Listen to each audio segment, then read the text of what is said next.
not often we get to ride bikes from new manufacturers.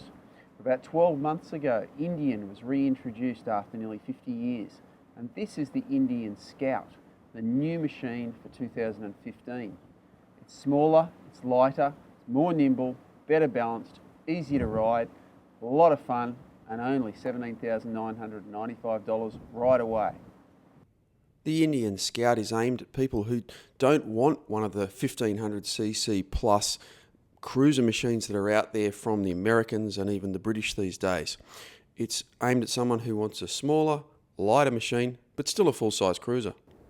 The Indian Scout's powered by an 1133cc V-twin, 60-degree water-cooled engine. Very new engine, much bigger than the Scouts of the 1920s, 30s, 40s.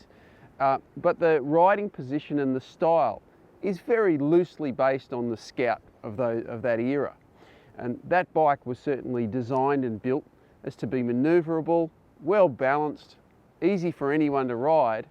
And that's what the reborn Indian Motorcycle Company wants to do with the new Scout. The bike is very easy to ride, it's very light for such a big machine.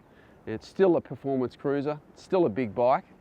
So there's still a lot of bike to move around, but it's very well balanced. It's quite long, but with a very low seat, you can manoeuvre it easily no matter what size you are. Now I'm just over 6 foot, 185 centimetres, and I found it very easy to manoeuvre around, but they actually have kits to make it a little bit more comfortable for people that are either taller or shorter.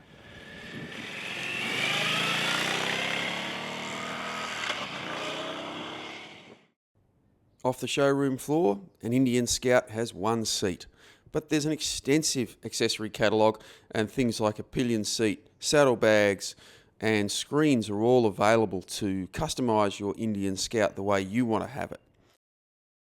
With a stiff aluminium chassis, reasonable suspension and the engine bolted into the frame as a stressed member, the Indian Scout handles very well over smooth roads.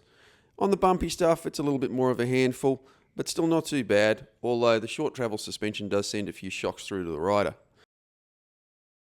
The riding position of the Scout is fairly upright.